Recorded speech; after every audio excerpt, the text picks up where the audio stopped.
So I was thinking recently about jobs and how when you have a job, you tend to hate it. And when you don't have a job, jobs seem really great.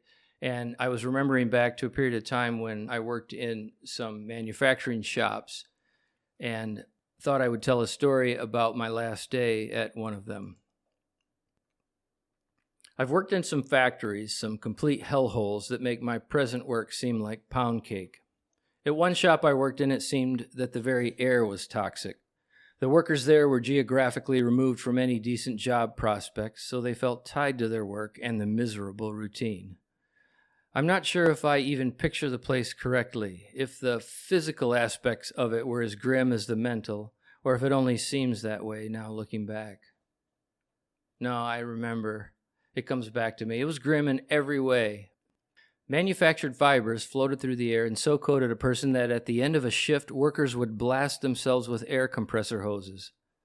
I had the additional rare luck of being allergic to the fibers, and so what kept me awake on the ride home was scratching my entire body. I also worked second shift, so by the time I went home, there was no daylight left. Also, it was assumed by the foreman that you needed the work badly. He once came up to me while I was sweeping my area prior to the final go-home bell. I did all of my cleanup prior to the final go-home bell because that only made sense to me. But he explained to me that, if you really want to get hired here, you're going to have to save cleanup until after the bell rings. In other words, sweeping is volunteer work. The smallest little things seem huge in hellhole shops. Bells become sacred, both to management and to the workers. Pace also becomes sacred, but only to management. But I heard my foreman say these things to me about sweeping and bells, and the words didn't process well. I had been temporarily laid off at my prior shop job, a lesser torment, by a pretty decent margin, and was marking time at this place while waiting to be called back. I had taken a pay cut and was making a few dollars less per hour. But the foreman was not privy to this information, or the fact that to be hired full-time at this lower hellhole would still be a pay cut from where I would soon return once inventory was over. I usually don't have it in me to be mean, and I didn't care enough about the words coming out of that man's mouth to have a discernible reaction. I think I just looked at him without saying anything. Some rare level of absurdity had been reached that made rational or even vengeful answers less enjoyable. The foreman seemed to love his rank in the hellhole. I used to go to high school with him, and if I'm being terrible and blunt, he was a nobody. Now, I don't care about nobodies and somebodies and people who sort humanity into those categories on a regular basis, but I couldn't help it seeing this cat strut around the place. It was from knowing him that I came up with the quote, "Kings on thrones, however small the kingdom. That's what we are. That's what we want." There was one person there I remember with fondness. He drove the forklift and seemed completely oblivious to the toxic environment.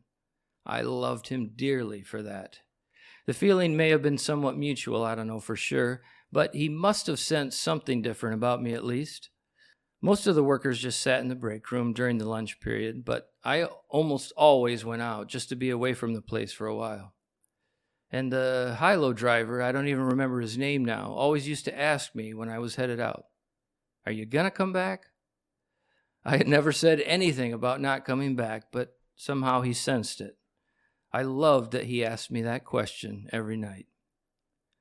On my final day there, I was working a hot press. Sheets of some kind of soft fiberboard that make up the trunk liner of some cars were sprayed with water and then placed into the damn hot press, that was its technical name, and molded into rigidity.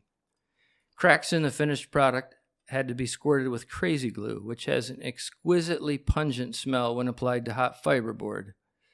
And if you got too close before the liner cools, you might get a bit of vapor floating up, which felt exactly like you had squirted crazy glue into your own eye. My forearms had been burned slightly, but in order to keep pace, I could not, concern myself with the collection of red marks gathering on my forearms, or the care needed to avoid them. And on this day, I was having a full-fledged allergy attack. You had to wear a dust mask, which didn't seem to be helping, so I had to remove it every time I sneezed. The night was only about half over, but when I saw my foreman, I explained my problems. I don't think I used the exact words, "This press has become my cross to bear," but my face probably said it. I had pushed the dust mask up to the top of my head in order to talk and was now wearing it as a small white hat. I guess it was his turn to stare without giving any response. He just stared and then walked away. That drained the rest of any perseverance and jolly good productivity that I had left in me. I took the next floppy piece of dust mite-ridden fiber thingy and set it on the press. I took off my duo dust mask silly white hat and placed it nicely in the center of the thingy and pushed the double buttons, a safety precaution, or to keep you from trying to mold your head into the shape of a trunk liner out of desperation.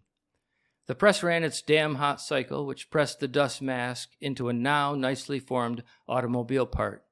I took it off the press, placed it on the crate about 7 or 8 down in the stack. "Check your car, you might have it, I'll buy it from you." Then I waited for the lunch bell. When it rang, I headed outside, got in my car, drove away, and just kept on driving. I only have one regret. I wish I could have been there to see the face of the forklift driver when he realized that today I wasn't coming back.